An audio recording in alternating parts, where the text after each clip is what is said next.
মানুষের টাকা পয়সা সুখ শান্তি খাদ্য পোশাক সবকিছুর অভাব থাকলেও ডিপ্রেশনের কোনো অভাব নেই। এই জন্যই মানুষের মধ্যে সুইসাইড প্রবণতা অনেক বেশি। একটু কিছু ঘটলেই মানুষের মনে সুইসাইডের কথাটাই সবার আগে চলে আসে। তো এই সুইসাইড প্রবণ মানুষদের বাঁচাতে কোরিয়ায় বিশেষ টিম তৈরি হয়, যারা এই ধরনের ডিপ্রেসড মানুষদের বাঁচার অনুপ্রেরণা যোগাতে চেষ্টা চালায়। তাদের এই মহৎ প্রচেষ্টা কি সফল হবে জানতে হলে আসুন শুনে আসি কোরিয়ান ড্রামা টুমরোর এক্সপ্লেনেশন। একটি ফ্যান্টাসি জগৎ আছে। সেই জগতের একটা কর্পোরেট অফিস হলো জুমাদ্যাং, যাদের কাজ হলো মৃত্যুর পরে মানুষের ভাগ্য নির্ধারণ করা, যার জন্য এখানে আলাদা আলাদা টিমও আছে, যেমন escort team, guidance team, risk management team. Escort টিমের কাজ হলো যেসব মানুষ সুইসাইড করে মারা যায় তাদের আত্মাকে জুমাদ্যাং অফিসে ধরে নিয়ে যাওয়া। গাইডেন্স টিমের কাজ হলো আত্মার বিচার করে সেটাকে পুনর্জন্ম দেওয়া অথবা পরবর্তী জগতে পাঠিয়ে দেওয়া। আর এদের মধ্যে সবচেয়ে ইউনিক যে টিম সেটা হলো রিস্ক ম্যানেজমেন্ট টিম। এদের কাজ হলো সুইসাইড প্রবণ মানুষদের বাঁচার অনুপ্রেরণা যোগানো। আপাতত রিস্ক ম্যানেজমেন্ট টিমে দুজন সদস্য রয়েছে, টিম লিডার গোরিয়ন এবং তার অ্যাসিস্ট্যান্ট লিম রিয়ংঘু। তবে এইখানে সবচেয়ে পাওয়ারফুল টিম হলো এসকর্ট টিম। এই টিমের লিডার জুঙ্গিল একদম দয়ামায়াহীন। তার মতে যারা সুইসাইড করতে চায় এরা ব্যর্থ মানুষ, এদেরকে বাঁচার সুযোগ দেবার কোনো মানেই হয় না। এই জন্য তার প্রায়ই রিস্ক ম্যানেজমেন্ট টিমের সাথে ঝামেলা বেঁধে যায়। তো যাই হোক, রিস্ক ম্যানেজমেন্টের রিয়ন এবং লিম কয়েকজন মানুষের ওপরে নজর রাখছিল। এদের কাছে একটা ডিভাইস আছে, সেই ডিভাইসে স্পেশাল অ্যাপ আছে যেটাতে আত্মহত্যা প্রবণ মানুষদের লিস্ট থাকে এবং তাদের আত্মহত্যা করার প্রবাবিলিটি কত % সেটাও উল্লেখ থাকে। তো তাদের ডিভাইসে হঠাৎ নোটিফিকেশন আসে কয়েকজন মানুষ একই সাথে আত্মহত্যার প্ল্যান করছে। লিম টেকনিক্যাল টিমের কাছে হেল্প নিয়ে জানতে পারে সোশ্যাল মিডিয়ায় একটা গ্রুপ বা দালাল এদের সুইসাইড করতে হেল্প করছে, কারণ এরা অনেকেই কম কষ্ট পেয়ে সুইসাইডের সাজেশন চেয়েছে। সেখানে লিম একটা কমেন্ট দেখতে পায়, ওই লোকগুলোকে গাড়ির ধোঁয়া ব্যবহার করে মরার সাজেশন দেওয়া হয়েছে। তো লোকগুলোকে সুইসাইড করা থেকে বাঁচাতে রিয়ন পৃথিবীতে নেমে আসে। এরপরে সে একটা গাড়ির কাছে গিয়ে দেখে ভেতরে কয়েকজন মানুষ বসে আছে এবং গাড়ির ভেতরটা গ্যাস এবং ধোঁয়ায় ভরে উঠছে। রিয়ন গ্যাসের পাইপটা গাড়ি থেকে সরিয়ে দেয় এবং নিজে ড্রাইভিং সিটে বসে পড়ে। এরপর সে এত জোরে গাড়ি চালাতে শুরু করে যে ভেতরের মানুষগুলো আতঙ্কিত হয়ে পড়ে। একটু আগে মরতে চাওয়া মানুষগুলো এখন মৃত্যু ভয়ে অস্থির হয়ে পড়ে। রিয়ন এবার গাড়িটা একটা খাদের কাছে নিয়ে যায় এবং গাড়ির অর্ধেকটা খাদের ধারে নামিয়ে দেয়। তখন মানুষগুলো আরো বেশি আতঙ্কিত হয়ে যায়। রিয়ন ওদের লাস্টবার জিজ্ঞেস করে, তোমরা বাঁচতে চাও নাকি মরতে চাও? মানুষগুলো এবার একসাথে বলে ওঠে তারা বাঁচতে চায়। মৃত্যুর ভয়ঙ্কর রূপ তাদের দেখা হয়ে গেছে, তাই তাদের সুইসাইড প্রবণতার পার্সেন্টেজও প্রায় অর্ধেকে নেমে এসেছে। এই জন্য রিয়ন তাদের আরেকবার বাঁচার সুযোগ দিয়ে নিজ জগতে ফিরে আসে।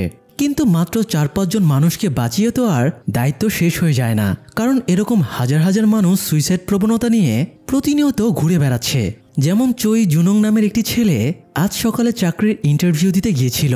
অথরিটির সমস্ত প্রশ্নেরই সে খুব কনফিডেন্সের সাথে উত্তর দেয়, ফলে সে মোটামুটি শিওর হয়ে যায় এই চাকরিটা তার হবেই। তাই ইন্টারভিউ শেষে সে মাকেও ফোন দিয়ে খুশির খবরটা জানায়। মা বলে এই উপলক্ষে সে জুনংয়ের প্রিয় খাবার রান্না করে রাখবে। জুনং যেন আজ তাড়াতাড়ি বাড়ি ফেরে, কিন্তু দুর্ভাগ্যবশত জুনংয়ের এবারও চাকরিটা হয় না। এই জন্য সে সন্ধ্যায় একটা বারে মদ খেতে গেলে সেখানে তার বেস্ট ফ্রেন্ডও চলে আসে।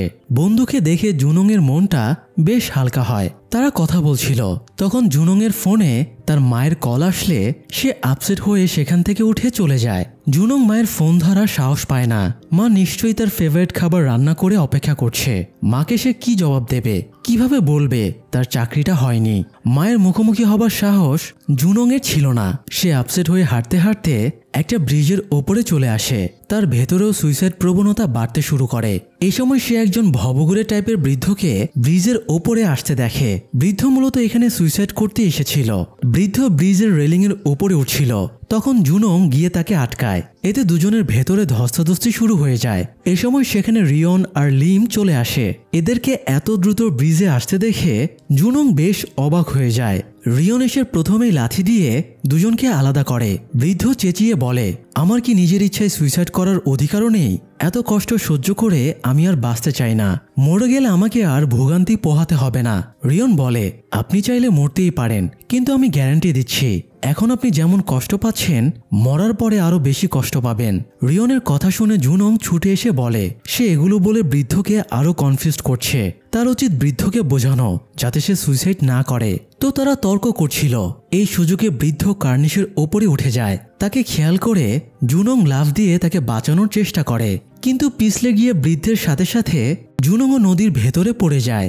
লিম জুয়ংকে বাঁচাতে যাবে, কিন্তু এ সময় তার ঘড়িতে অ্যালার্ম বেজে ওঠে, অর্থাৎ তার নিজের জগতে ফেরার সময় হয়ে গেছে। এই অ্যালার্মটা বাজলেই তার ওয়ার্কিং আওয়ার শেষ হয়ে যায়। লিম ফিরে যাবার আগে রিয়নকে বলে যায় সে হেডকোয়ার্টারে গিয়ে যোগাযোগ করবে, যাতে তাদের আগে এসকর্ট টিম জুনংয়ের কাছে পৌঁছাতে না পারে। এদিকে জুনং পানির ভেতরে পড়ার সময়ে তার লাইফের সুন্দর ঘটনাগুলো মনে পড়তে থাকে। মৃত্যুর মুখে দাঁড়িয়ে তার বাঁচার ইচ্ছে জাগে। তো রিয়ন পানিতে ঝাঁপ দিয়ে জুনংকে উদ্ধার করে এনে হাসপাতালে ভর্তি করে। জুনং জ্ঞান ফিরে নিজেকে হাসপাতালের বেডে আবিষ্কার করে। প্রথমে জুনং বুঝতে পারছিল না সে বেঁচে আছে নাকি মরে গেছে। বেঁচে আছে বুঝতে পেরে সে হম্বিতম্বি হয়ে সৃষ্টিকর্তার কাছে শুকরিয়া আদায় করে। তারপরই তার খেয়াল হয় তার শরীরটা কেমন যেন ট্রান্সপারেন্ট হয়ে গেছে। সে বেড থেকে নেমে দেখে বেডে তার মতোই একজন শুয়ে আছে। এবার জুনং বুঝতে পারে দেহ থেকে তার আত্মাটা আলাদা হয়ে গেছে। এ সময় সে দরজার কাছে রিয়নকে দেখে চিল্লাতে শুরু করে, তাই রিয়ন ইশারায় জুনংয়ের মুখটা বন্ধ করে দেয়। জুনং শান্ত হলে তার মুখটা আবারও খুলে দেওয়া হয় এবং রিয়ন নিজের পরিচয়টা তাকে দেয়। জুনং রিয়নের পরিচয় জানতে পেরে আতঙ্কিত হয়ে জিজ্ঞেস করে, আমি কি তাহলে মরে গেছি? রিয়ন জানায় জুনং এখনো মরেনি, তবে সে এখন কোমায় চলে গেছে। আগামী 3 বছর তাকে কোমায় থাকতে হবে। তবে জুনংয়ের আত্মার সাথে এই 3 বছর কি করা হবে সেই বিচারের জন্য রিয়ন জুনংকে জুমাদেং হেড অফিসে নিয়ে যায়। জুনংয়ের যেহেতু কোনো শরীর ছিল না, তাই রিয়ন নিজের পাওয়ার দিয়ে তাকে একটা শরীরও দেয়। তো জুমাদেংয়ে যাওয়ার পরে রিয়ন জুনংকে হেডকোয়ার্টারে পাঠিয়ে দেয়। হেডকোয়ার্টারে যাবার পথে একটা ব্রিজ আছে। রিয়ন জুনংকে সাবধানে ব্রিজটা পার হতে বলে, এখান থেকে পড়ে গেলে সে সোজা নরকে চলে যাবে। তো হেডকোয়ার্টারে গিয়ে জুনং অপেক্ষা করছিল। একটু পরে জুমাদেংয়ের পরিচালক দ্য জেড এম্পায়ারের সাথে জুনংয়ের দেখা হয়। জেড খুব ভালো একজন মহিলা ছিলেন। সে মমতা দিয়ে সবাইকে আগলে রাখত, আবার সেই এখানকার সব স্টাফকে নিয়ন্ত্রণ করত এবং তার সিদ্ধান্তকেই চূড়ান্ত হিসেবে ধরা হতো। তো জুনং যেহেতু একজন মানুষের প্রাণ বাঁচাতে গিয়ে কোমায় চলে গেছে, এই জন্য জেড তার ওপরে খুব খুশি হয়। সে জুনংকে বলে, তোমাকে 2টো অপশন দেওয়া হচ্ছে, তুমি এভাবে 3 বছর কোমায় থাকবে, অথবা তুমি আমাদের হয়ে কাজ করবে, বিনিময়ে তোমাকে 6 মাস পরে কোমা থেকে জাগিয়ে তোলা হবে। এটা শুনে জুনং খুব উৎসুক হয়ে ওঠে। সে দ্রুত মায়ের কাছে ফিরে যাবার জন্য জেডের শর্ত মেনে নেয় এবং তাদের হয়ে কাজ করতে রাজি হয়। তো এই ব্যাপারে সিদ্ধান্ত গ্রহণের জন্য জেড সব ডিপার্টমেন্টের প্রধানদের ডেকে মিটিং করে। যদিও কোনো ডিপার্টমেন্টই রিয়নের রিস্ক ম্যানেজমেন্ট টিমকে পছন্দ করত না। তাদের সবার একই মেন্টালিটি, যারা মরতে চাইছে তাদের বাঁচিয়ে কি লাভ। জেড তাদের বুঝিয়ে বলে কোরিয়াতে প্রতিদিন 40 জন লোক আত্মহত্যা করে, বছরে যেটা প্রায় 15,000 জন, অথচ সেই অনুপাতে তাদের জন্মহার অনেক কম। এই জন্য সুইসাইড প্রবণতা কমাতে হবে, না হলে কোরিয়া একসময় ধ্বংস হয়ে যাবে। আর কোরিয়া না থাকলে তাদের এই কোম্পানিটাও আর থাকবে না, কারণ এরা জাস্ট কোরিয়া বেসড কোম্পানি। তো জেডের নির্দেশে সবাই বাধ্য হয়ে মেনে নেয় এবং রিস্ক ম্যানেজমেন্ট টিমে জুনংকে চাকরি দেওয়া হয়। যদিও রিয়ন জুনংকে নিজের দলে চাইছিল না, সে বিচক্ষণ দক্ষ কাউকে টিমে চাইছিল, কিন্তু এই টিমের প্রতি কেউই তেমন আগ্রহী ছিল না। তাছাড়া রিয়নের টিমেই সবচেয়ে কম স্টাফ ছিল, তার উপরে আবার লিম ঘড়ি ধরে জাস্ট 8 ঘন্টাই কাজ করত, ফলে যা কিছু সব রিয়নকে একাই সামলানো লাগতো। এই জন্য সে জুনংকে টিমে নিতে রাজি হয়। তারা কথা বলছিল, এ সময় রিয়নের ডিভাইসের নোটিফিকেশন আসে। ইউনবি নামের 29 বছর বয়সী একজন টিভি স্ক্রিন রাইটারের ওপরে সুইসাইডের নেগেটিভ এনার্জি ডিটেক্ট হয়েছে।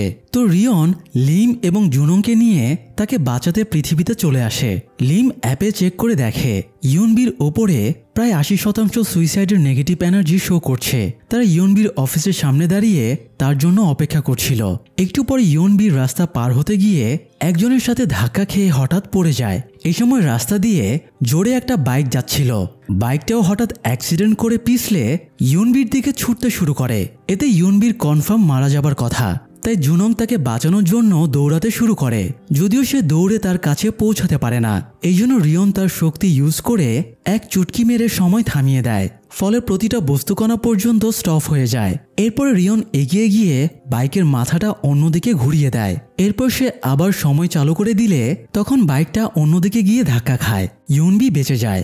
রিয়নের পাওয়ার দেখে জুনং পুরো হতভম্ব হয়ে যায়। যাই হোক, ইয়নবি অফিসে ঢুকে ফ্রেশ হয়ে প্রস্তুতি নিচ্ছিল, কারণ বিখ্যাত কমিক্স বই বুকসনের লেখিকা কিম হে উনের সাথে আজ তার একটা ইন্টারভিউ আছে।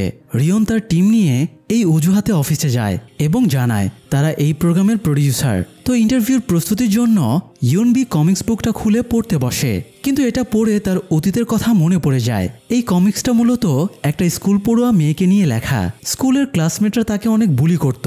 ইয়নবিরও এরকম একটা অতীত আছে, তাই সে খুবই বিচলিত হয়ে পড়ে এবং বসের কাছে গিয়ে বলে সে এই ইন্টারভিউটা নিতে পারবে না, কিন্তু বস তাকে কড়াভাবে নির্দেশ দেয় তাকেই এই ইন্টারভিউটা নিতে হবে। অজ্ঞতা নির্ধারিত সময় ইন্টারভিউ শুরু হয়। লেখিকা হেইয়নের সামনে বসে ইয়নবির খুবই অস্থির লাগছিল। তাছাড়া হেইয়ন একটা ক্লিক পেন বা টিপ কলম ধরেছিল আর কলমের পেছনের বাটনটা বারবার ক্লিক করছিল। এই আওয়াজে ইয়নবির ভেতরে অস্থিরতা তৈরি হয়ে যায়। এক পর্যায়ে সে আর টলারেট করতে না পেরে দৌড়ে বাথরুমে চলে যায় এবং কাঁদতে শুরু করে। সে যে শুধু কাঁদছিল তাই না, বরং কান্নার মাঝে মাঝে অদ্ভুতভাবে হাসছিল। আড়াল থেকে এটা দেখে রিয়ন ধারণা করে ইয়নবি আর লেখিকা হেইয়নের মাঝে নিশ্চয়ই কোনো কানেকশন আছে। এই জন্য রিয়ন লিমকে হেডকোয়ার্টার থেকে স্মৃতির চাবি নিয়ে আসতে বলে। তারা ইয়নবির স্মৃতিতে প্রবেশ করে দেখবে অতীতে তার সাথে কি ঘটেছে। বেশ কিছুক্ষণ পরে লিম স্মৃতির চাবি এনে দেয়, কিন্তু ততক্ষণে লিমের ওয়ার্কিং আওয়ার শেষ হয়ে গিয়েছিল, তাই অ্যালার্ম বাজতেই সে বাড়ি চলে যায়। এই জন্য রিয়ন জুনংকে নিয়ে ইয়নবির স্মৃতিতে ঢোকার সিদ্ধান্ত নেয়। রিয়ন একটা কাচের দরজায় চাবিটা ঢুকিয়ে ঘোরাতেই তারা টেলিপোর্ট হয়ে ইয়নবির স্মৃতিতে ঢুকে যায়। আর প্রথমেই তারা ইয়নবির স্কুলে গিয়ে উপস্থিত হয়। তারা স্কুলের সামনে দাঁড়িয়েছিল, তখন হেইয়নকে তার বান্ধবীদের সাথে মজা করতে করতে দৌড়ে আসতে দেখতে পায়। রিয়ন দ্রুত জুনংকে পথ থেকে সরিয়ে নেয় এবং বলে কোনোভাবেই মানুষের সাথে ধাক্কা খাওয়া যাবে না বা ওদের টাচ করা যাবে না। ওরা যদি একবার আমাদের উপস্থিতি টের পেয়ে যায় তাহলে আমরা চিরদিনের মতো ওদের মেমোরিতে আটকে যাব আর কখনোই এখান থেকে বের হতে পারবো না। তো যাই হোক, ক্লাসরুমে বসে ইয়নবি তার এক বান্ধবীর সাথে গল্প করছিল এবং গল্পের সময়ে হাসাহাসি করছিল। ইয়নবির হাসি দেখে হেইয়নের সহ্য হচ্ছিল না, তাই সে উঠে এসে ইয়নবির সাথে ঝামেলা শুরু করে দেয়। এমনকি দলবল সহ ইয়নবিকে বাইরে নিয়ে গিয়ে মারধর করে আর তার ব্যাগের সব জিনিসপত্র ফেলে দেয়। ইয়নবির ব্যাগে একটা টিপ কলম ছিল। হেইয়ন টিপ কলমটা বারবার ক্লিক করে বলে আমি যখনই এই কলমে ক্লিক করব তুই তখনই হাসবি, তা না হলে তোকে মেরে ভর্তা বানিয়ে দেব। মার খাওয়ার ভয়ে তখন থেকে হেইয়ন কলমে ক্লিক করলেই ইয়নবি হাসত। এমনকি ক্লাস টাইমেও সে হেইয়নের হাত থেকে রেহাই পেত না। একদিন ইয়নবি লকার খুলে দেখে হেইয়ন এবং তার বান্ধবীরা ভেতরে অনেক উল্টাপাল্টা জিনিস রেখেছে এবং ইয়নবির নামে আজেবাজে চিরকুট লিখে রেখেছে। এইসব দেখে ইয়নবির কান্না পেয়ে যায়। ঠিক তখনই পেছন থেকে হেইয়ন কলমে ক্লিক করতে শুরু করে, তাই কান্না চেপে রেখে ইয়নবিকে বাধ্য হয়ে হাসতে হয়। এই সময় হেইয়ন ইয়নবির মাথার ওপরে দুধ ঢেলে দেয়, তবুও সে ইয়নবিকে সে কান্নার সুযোগ দেয় না, বারবার কলম ক্লিক করে হাসতে বাধ্য করে। একদিন ছাদে ইয়নবির বান্ধবী তাকে পরামর্শ দিচ্ছিল ইয়নবির স্কুল অথরিটির কাছে কমপ্লেন জানানো উচিত। তারা কথা বলছিল, তখন ছাদে হেইয়ন দলবল নিয়ে চলে আসে। ইয়নবির সাথে কথা বলতে দেখে সে মেয়েটার ওপরে রেগে যায় এবং বলে আজ থেকে সে ইয়নবির বদলে এই মেয়েটাকে বুলি করবে। বান্ধবীকে বাঁচাতে ইয়নবি হেইয়নের পা ধরে কান্নাকাটি শুরু করে, এমনকি পেনটা নিজের হাতে তুলে নিয়ে একাই ক্লিক করে একা একাই হাসতে শুরু করে। সে কাঁদছিল, কান্নার ফাঁকেও আবার হাসছিল। এসব দেখে হেইয়ন আর তার বান্ধবীরা খুব আনন্দ পাচ্ছিল। এই ঘটনার পরে তারা ইয়নবিকে আবারও বাইরে নিয়ে গিয়ে মারধর করতে থাকে। তারা সবাই মিলে ইয়নবিকে ফুটবলের মতো লাথি মারছিল, আবার মারের ফাঁকে ফাঁকে তার গায়ে দুধ ঢেলে দিচ্ছিল।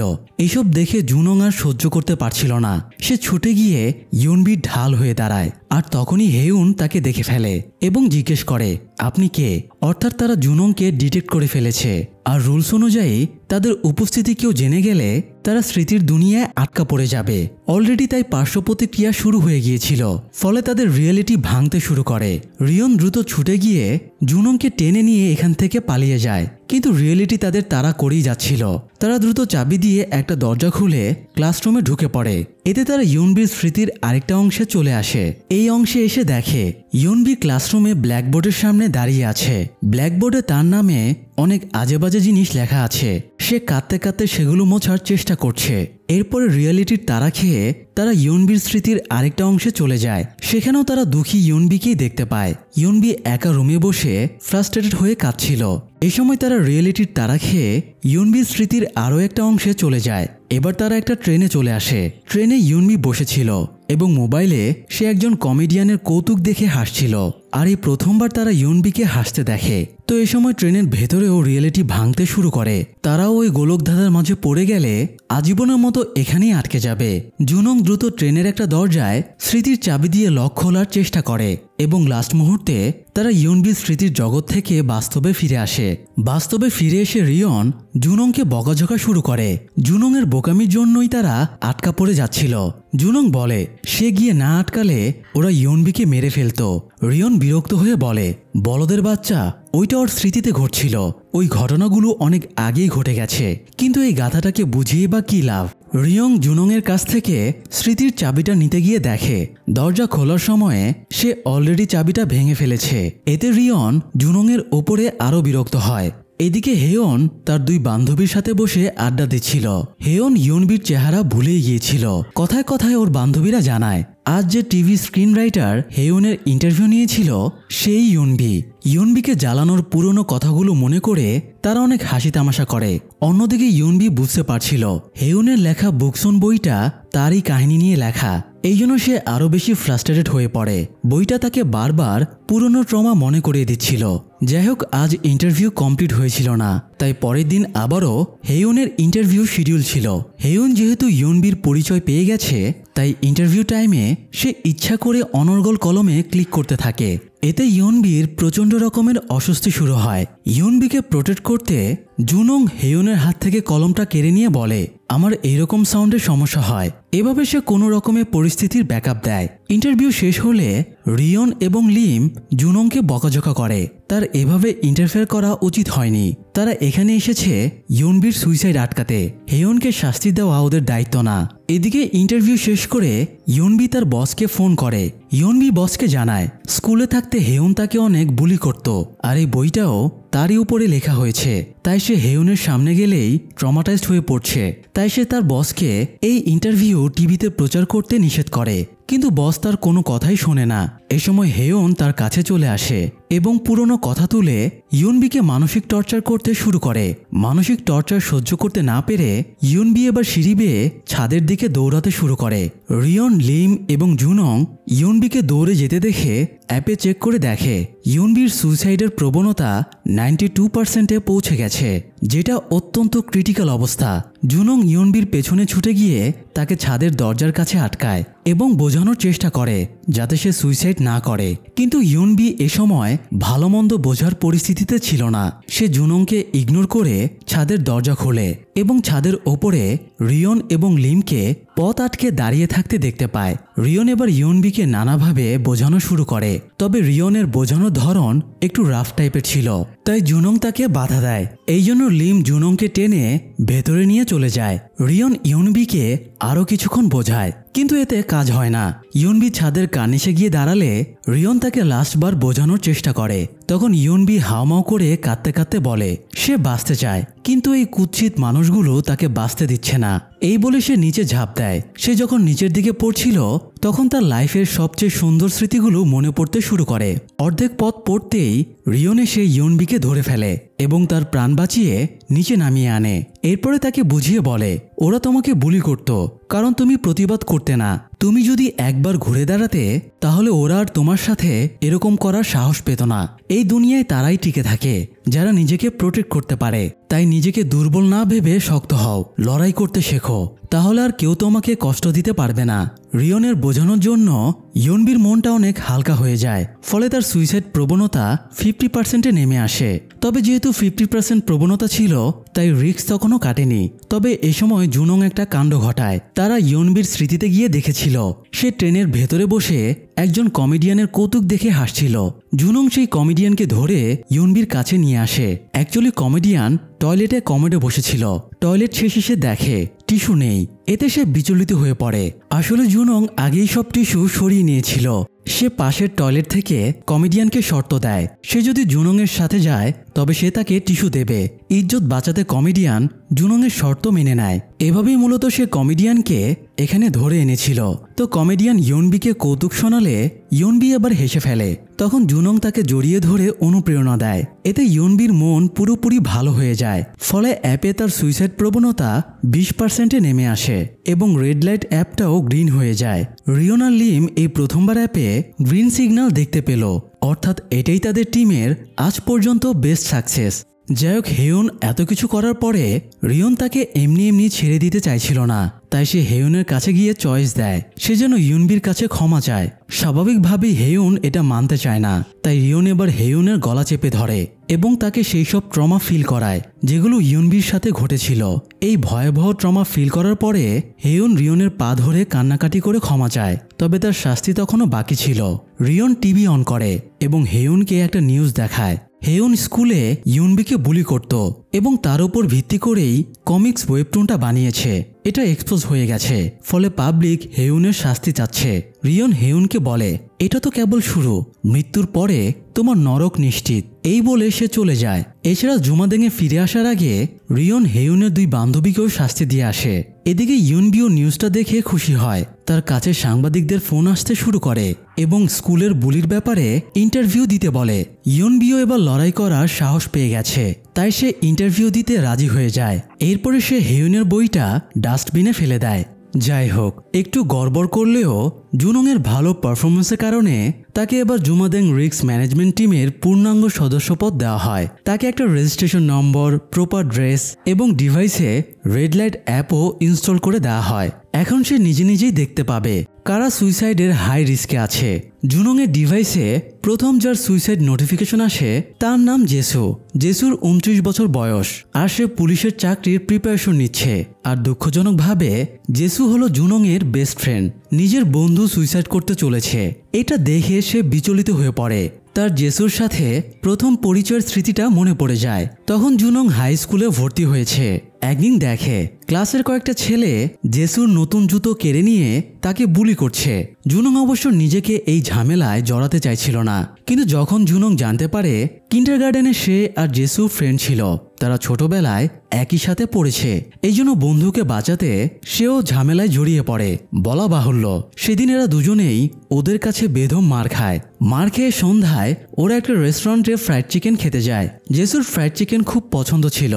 তো যাই হোক, নোটিফিকেশন দেখা মাত্রই জুনং ছুটে জেসুর বাড়িতে চলে যায় এবং তাকে ডাকাডাকি শুরু করে।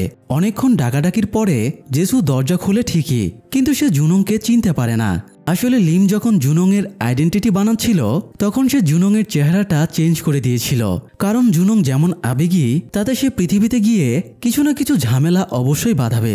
তখন ইনভেস্টিগেশন হলে তারাও মুশকিলে পড়ে যাবে। তো জুনংয়ের চেহারা অন্য মানুষের মতো হয়ে গিয়েছিল, তাই জেসু তাকে আর চিনতে পারে না। এই জন্য সে দরজা বন্ধ করে দেয়। তবুও জুনং দরজা ধাক্কানো থামায় না। কিছুক্ষণ পরে পুলিশ আসে এবং জুনংকে থানায় ধরে নিয়ে যায়। জেসুই বিরক্ত হয়ে পুলিশ ডেকেছিল। থানায় গিয়ে জুনং নিজের আইডেন্টিটি কার্ড দেখায়, কিন্তু আইডেন্টিটি কার্ডে জুনংয়ের আসল ফটো ছিল, যেটা তার বর্তমান চেহারার সাথে মিলছিল না। তাই পুলিশ তার কোনো কথাই শুনছিল না। একটু পরে সেখানে লিম চলে আসে। লিমকে দেখে জুনং একটু অবাক হয়। সে বুঝতে পারছিল না সে এখানে আছে লিম কিভাবে জানলো। আসলে জুমাদেং ম্যানেজমেন্ট ব্যুরোতে সবার A to Z সব ডিটেলস থাকে। সেখান থেকে রিয়ন এবং লিম জানতে পেরেছিল জেসু আর জুনং বেস্ট ফ্রেন্ড, তাই ওরা জুনংয়ের ওপরে নজর রাখছিল। তো লিম পুলিশকে জুনংয়ের বর্তমান চেহারার আইডেন্টিটি কার্ড দেখায় এবং পুলিশকে কনভিন্স করে জুনংকে ছাড়িয়ে নিয়ে আসে। জুমাদেংয়ের ম্যানেজমেন্ট ব্যুরোতে আসার পরে রিয়ন জুনংকে একটু বকাঝকা করে, কারণ সে টিমের হেল্প না নিয়ে একাই পণ্ডিতি করতে গিয়ে আবারও ঝামেলা পাকিয়েছে। জুনং জানায় বন্ধুর বিপদ দেখে সে নিজেকে সামলাতে পারেনি। লিম বোঝায় তাদের লজিক্যালি কাজ করতে হবে, আবেগ দিয়ে কোনো কাজ হয় না। জেসু অনেক পরিশ্রমের পরেও টানা 3 বার পুলিশ একাডেমির পরীক্ষায় ফেল করেছে।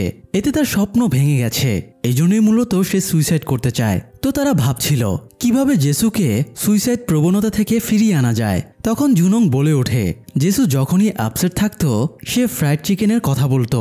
সে ছোটবেলায় বাবা মায়ের সাথে যে ফ্রাইড চিকেন খেয়েছিল এখনও সেটার গল্প করে। হয়তো তার কাছে চিকেন নিয়ে গেলে তার মন ভালো হয়ে যাবে।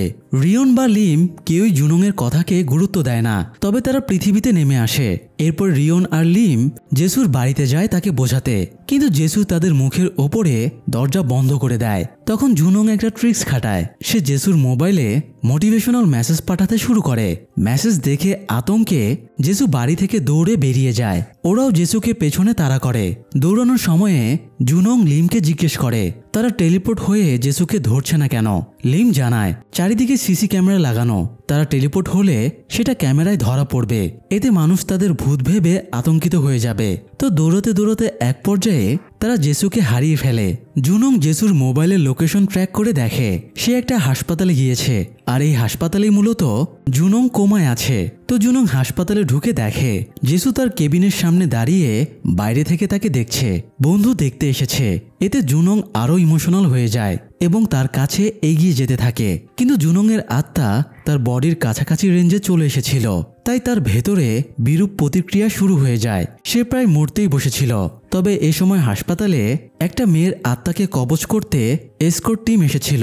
এসকর্ট টিমের লিডার জঙ্গিলের সেন্সে জুনংয়ের বিপদ ডিটেক্ট হয়, তাই সে এগিয়ে এসে জুনংকে টেনে নিরাপদ দূরত্বে সরিয়ে নিয়ে যায়। এতে জুনং প্রাণে বেঁচে যায়। ততক্ষণে সেখানে রিয়ন আর লিমও চলে এসেছিল। জুঙ্গিল জুনংকে উদ্দেশ্য করে রিয়নকে বলে, এই ছেলে তো কমন বেসিক রুলসগুলোই জানে না, সে কিভাবে কাজ করবে। বুঝতে পারছি, তোমাদের টিমকে শীঘ্রই বিলুপ্ত ঘোষণা করা হবে।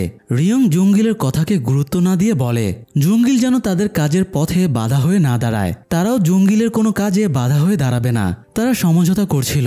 তখন বিষণ্ণ মনে জেসু বেরিয়ে যায়। এই সময় জুনংয়ের ডিভাইসটা মেঝেতে পড়েছিল। ডিভাইসের দিকে তাকিয়ে তারা দেখতে পায় জেসুর সুইসাইড প্রবণতা 87%-এ পৌঁছে গেছে। এটা দেখে জুঙ্গিল বলে এই ছেলেটা সুইসাইড করলে সে তার টিমকে পাঠিয়ে দেবে আত্মাটাকে ধরে নিয়ে যাবার জন্য। রিস্ক ম্যানেজমেন্ট টিম যেন তখন কোনো বাধা না দেয়। এই বলে সে চলে যায়। হাসপাতাল থেকে বের হবার সময়ে জুনং জিজ্ঞেস করে সে কি ভুল করেছে। লিম বুঝিয়ে বলে তোমার আত্মা এখন যে শরীরে আছে সেটা টেম্পোরারি, আর কোমায় যে শরীরটা আছে সেটা তোমার অরিজিনাল শরীর। তো তোমার এই টেম্পোরারি শরীর এবং অরিজিনাল শরীর যখন কাছাকাছি চলে আসবে তখন বিরূপ প্রতিক্রিয়া দেখা দেবে। তোমার মেমোরি ক্ষতিগ্রস্ত হবে, ফলে তুমি আর কখনোই নিজের শরীরে ফিরে যেতে পারবে না, অর্থাৎ তুমি মরে যাবে। যদিও এই রুলসগুলো কন্ট্রাক্ট পেপারেই লেখা আছে, জুনং সেগুলো পড়েনি তাই জানতে পারেনি। যাই হোক, জেসু একা একা বসে ড্রিঙ্ক করছিল। জুনং তার টেবিলে গিয়ে বসে। যদিও চেহারা চেঞ্জ হওয়ায় তখনও জেসু জুনংকে চিনতে পারছিল না, তবে তার ফিলিংস হচ্ছিল জুনংই তার সামনে বসে আছে।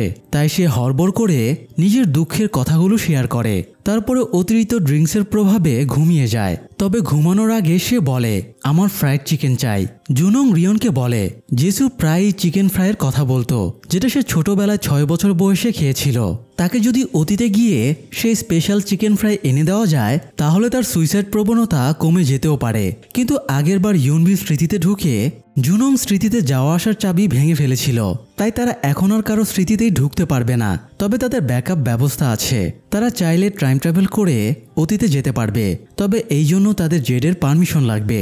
রিয়ন জেডের কাছ থেকে পারমিশন নিয়ে রিসিপশন থেকে একটা চাবি নেয়। এরপর রিয়ন জুনংকে নিয়ে গ্যারেজে একটা গাড়িতে চড়ে বসে। এই গাড়িতেই তারা টাইম ট্রাভেল করবে, তবে অতীতে গিয়ে তারা সর্বোচ্চ 12 ঘন্টা অবস্থান করতে পারবে। এর মাঝে ফিরে না এলে তারা আর কখনো ফিরতে পারবে না। তো তারা গাড়ি স্টার্ট করে 1999 সালে পৌঁছে যায়।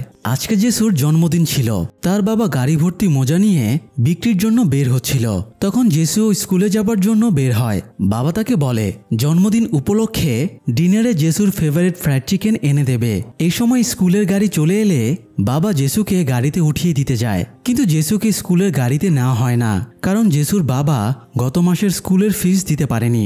এই কারণে প্রিন্সিপাল নির্দেশ দিয়েছে ফিস পরিশোধ না করা পর্যন্ত জেসুকে ক্লাসে বসতে দেওয়া হবে না। স্কুলে যেতে না পারায় জেসু কাঁদতে শুরু করে। তখন বাবা তাকে ফ্রাইড চিকেনের কথা বলে সান্ত্বনা দিলে জেসু কান্না থামিয়ে চুপ করে যায়। এরপরে বাবা জেসুকে নিয়ে মার্কেটে যায়। সেখানে গাড়ি থামিয়ে তারা মোজা বিক্রি করছিল। হঠাৎ একটা কাজ মনে পড়ে যাওয়ায় বাবা জেসুকে মোজার কাছে বসিয়ে রেখে কোথাও চলে যায়। তখন জুনং আর রিয়ন জেসুর কাছে গিয়ে জিজ্ঞেস করে সে মোজা বিক্রি এটি কেন করছে। জেসু জানায় তার মা হাসপাতালে, মায়ের চিকিৎসা খরচ আর তার স্কুলে ফিস দেবার জন্য টাকার প্রয়োজন। আর ফিস পরিশোধের পরে যদি কিছু টাকা বাঁচে তবে সেটা দিয়ে সে ফ্রাইড চিকেন খাবে। কিন্তু দুর্ভাগ্যবশত সেদিন একজোড়া মোজাও বিক্রি হয় না। তাই বাবা জেসুকে নিয়ে হাসপাতালে যায়। হাসপাতাল অথরিটি জানায় হাসপাতালে জেসুর মায়ের অনেক বিল বাকি পড়ে আছে। বিল পরিশোধ না করলে তাকে আর এখানে রাখা হবে না। জেসুর বাবা হতাশ হয়ে স্ত্রীর কেবিনে যায়। তার চেহারা দেখে জেসুর মা ঘটনা বুঝতে পারে এবং বলে এখানে থেকে কাজ নেই, সে এখন সুস্থতা বোধ করছে, তাই সে বাড়ি ফিরতে চায়। তবে জেসুর বাবা ভরসা দিয়ে বলে সে হাসপাতালেই থাকুক, টাকার ব্যবস্থা সে করে ফেলবে। এরপর জেসুর বাবা জেসুকে নিয়ে বাইরে এসে দেখে তুমুল বৃষ্টি হচ্ছে। বৃষ্টির পানিতে তাদের সব মোজা ভিজে যায়। আপসেট হয়ে তারা বাড়ি ফিরে আরেক সমস্যায় পড়ে। জেসুর বাবা বাড়ি ভাড়া দিতে পারেনি, তাই বাড়িওয়ালা তাদের সব জিনিসপত্র অন্যত্র বিক্রি করে দিচ্ছে। জিনিসপত্রের ভেতরে জেসুর প্রিয় বইগুলো ছিল, তাই সে কাঁদতে শুরু করে। বাবা কিভাবে জেসুকে সান্ত্বনা দেবে বুঝতে পারছিল না, কারণ তারা নিজেদের শেষ আশ্রয়স্থলও হারিয়ে ফেলেছে। বাবা জেসুকে বলে আমি তোমাকে হাসপাতালে নামিয়ে দিচ্ছি, তুমি মায়ের কাছে থাকো, আমি তোমার জন্য ফ্রাইড চিকেন নিয়ে আসি। এই বলে বাবা জেসুকে হাসপাতালে নামিয়ে দিয়ে চলে যায়। তবে জেসু বাবার চোখের দিকে তাকিয়ে বুঝতে পেরেছিল বাবা তাকে মিথ্যা বলছে। আসলে তার বাবা সুইসাইড করতে যাচ্ছিল। জুনং আর রিয়ন তখনও লোকটাকে ফলো করছিল। তার গাড়ির গতিবিধি দেখে ওরা বুঝে যায় লোকটা অ্যাক্সিডেন্ট করবে। রিয়ন বলে সে জেসুর বাবার গাড়িতে লাইফ ইন্স্যুরেন্স পেপার এবং বই দেখেছে, তার মানে লোকটা হয়তো এখন মরার সিদ্ধান্ত নিয়েছে, যাতে তার পরিবার তার মৃত্যুর বিনিময়ে কিছু টাকা পায়। জেসুর বাবাকে বাঁচাতে রিয়ন জোরে গাড়ি চালিয়ে তার গাড়ির সামনে থামিয়ে দেয়, ফলে জেসুর বাবা অ্যাক্সিডেন্ট করতে ব্যর্থ হয়। এদিকে বর্তমান সময়ে জেসুর তার অতীতের স্মৃতিগুলো মনে পড়ছিল। সেই সব স্মৃতি ভেবে তার ভেতরে সুইসাইডের নেগেটিভ এনার্জি আরও বেড়ে যায়। রিয়ন লিমকে জেসুর খেয়াল রাখার জন্য রেখে গিয়েছিল। সে অ্যাপে চেক করে দেখে জেসুর সুইসাইড প্রবণতা 98%-এ পৌঁছে গেছে এবং রেড সিগন্যাল দেখাচ্ছে। জেসু হঠাৎ উঠে দাঁড়িয়ে রাস্তায় দৌড় দেয় এবং সুইসাইডের জন্য একটা চলন্ত গাড়ির সামনে দাঁড়িয়ে পড়ে। তবে লিম ছুটে গিয়ে তাকে বাঁচিয়ে এনে বলে আর অল্প কিছুক্ষণ নিজেকে সামলে রাখো, তোমার জন্য ফ্রাইড চিকেন আনা হচ্ছে। লিম রিয়নকে ফোন দিয়ে জেসুর কন্ডিশন জানিয়ে দেয় এবং দ্রুত কিছু করতে বলে। অন্যদিকে 1999 সালে জেসুর বাবা মরতে ব্যর্থ হয়ে ছটফট শুরু করে। তখন জুনং আর রিয়ন মিলে তাকে সামলানোর চেষ্টা করে। জেসুর বাবা বলে ছেলের জন্য একটু ফ্রাইড চিকেন কেনার ক্ষমতা আমার নেই, কি লাভ এই জীবন রেখে, অন্তত আমি মরে গেলে ইন্স্যুরেন্স থেকে তারা কিছু টাকা পাবে। রিয়ন তাকে বোঝায় মরে গেলেই সবকিছুর সমাধান হয়ে যাবে না। জুনং লোকটাকে বলে আপনি একটু অপেক্ষা করেন, আমরা ফ্রাইড চিকেন নিয়ে আসছি। এই বলে জুনং আর রিয়ন বেরিয়ে পড়ে, কিন্তু তারা একটাও দোকান খোলা পাচ্ছিল না। অবশেষে তারা জুমাদেং ফ্রাইড চিকেন নামের একটা দোকান খোলা পায়।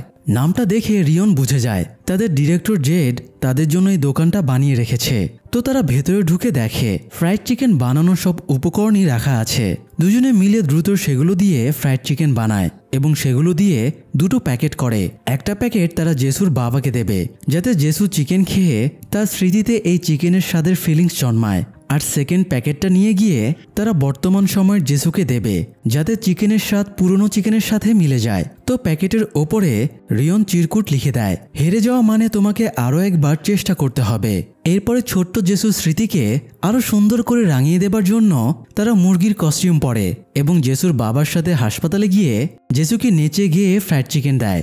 জেসুর ফ্রাইড চিকেন পেয়ে প্রচণ্ড খুশি হয়। ছেলের হাসি মুখ দেখে জেসুর বাবারও মরার ইচ্ছে চলে যায়। সে আবারও নতুন করে স্ট্রাগল করার অনুপ্রেরণা পায়। তো জেসুর স্মৃতিতে হাসপাতালে পরিবারের সাথে ফ্রাইড চিকেন খাওয়ার স্মৃতি জমা হয়ে গেলে জুনং আর রিয়ন সেকেন্ড চিকেনের বক্সটা নিয়ে বর্তমানের জেসুর কাছে আসে। জেসু সেম চিকেন দেখে বলে তোমাদের কি জুনং পাঠিয়েছে? ও এখনো বেঁচে আছে তাই না? কারণ জুনং ছাড়া এই ফ্রাইড চিকেনের ব্যাপারে আর কেউই জানতো না। জুনং বলে হ্যাঁ, ও এখনো বেঁচে আছে, তুমি যদি বেঁচে থাকো তাহলে শীঘ্রই ওর সাথে তোমার দেখা হবে। কথাটা শুনে এবং ফ্রাইড চিকেন দেখে জেসুর নেগেটিভ এনার্জি কমে যায় এবং তার সুইসাইড প্রবণতাও একদম কমে গ্রিন সিগন্যাল হয়ে যায়। তবে চিকেন খাবার সময়ে জেসু মুখটা বিকৃত করে কাঁদতে শুরু করে। আতঙ্কিত হয়ে জুনং জিজ্ঞেস করে কি হয়েছে? জেসু বলে চিকেনের স্বাদ এতটাই জঘন্য যে তার কান্না চলে আসছে। জুনং এক কামড় চিকেন খেয়ে দেখে আসলেই স্বাদ জঘন্য। অ্যাকচুয়ালি তারা এই ফ্রাইড চিকেন 1999 সাল থেকে নিয়ে এসেছে, এই জন্যই এটা পচে স্বাদ খারাপ হয়ে গেছে। যাই হোক, টাইম ট্রাভেলের নির্ধারিত সময় শেষ হতে তখনও 2 ঘন্টা বাকি ছিল। জুনংয়ের খেয়াল হয় আজকে ঠিক সেই দিন যেদিন তার বাবা ট্যুরের জন্য বেরিয়ে অ্যাক্সিডেন্টে মারা গিয়েছিল। আর বাবার মৃত্যুর আগে তার সাথে শেষবার বাবার দেখাও হয়নি, কারণ জুনং সেই সময়ে বাড়িতে ছিল না। তাই জুনং অতীতের একই দিনে যেহেতু অবস্থান করছিল, তাই সে বাবার সাথে তার ছোটবেলাকে শেষবার দেখা করাতে চাইছিল। এই জন্য সে ছুটে সেখানে চলে যায় যেখানে সে বন্ধুদের সাথে খেলছিল। জুনং ছুটে গিয়ে তার ছোটবেলার সত্তাকে কোলে নিয়ে দৌড়াতে শুরু করে, কারণ তার বাবা ওই সময় বাড়ি থেকে বের হচ্ছিল। জুনং বাড়ির সামনে গিয়ে দেখে তার বাবা অলরেডি গাড়ি নিয়ে বেরিয়ে পড়েছে। সে গাড়ির পেছনে দৌড়াতে শুরু করে। জুনংয়ের বাবার গাড়িটা থামাতে রিয়ন নিজের গাড়ি নিয়ে তার গাড়ির সামনে চলে আসে। এতে জুনংয়ের বাবার গাড়িটা থেমে গেলে তার সাথে ছোটবেলার জুনংয়ের দেখা হয়ে যায়। এই সময় জুনংয়ের মাও জুনংয়ের ছোট বোনকে কোলে নিয়ে সেখানে কি হয়েছে দেখতে ছুটে আসে। অবশেষে বাবার মৃত্যুর আগে জুনংয়ের একটা সুন্দর স্মৃতি জমা হয়ে যায়।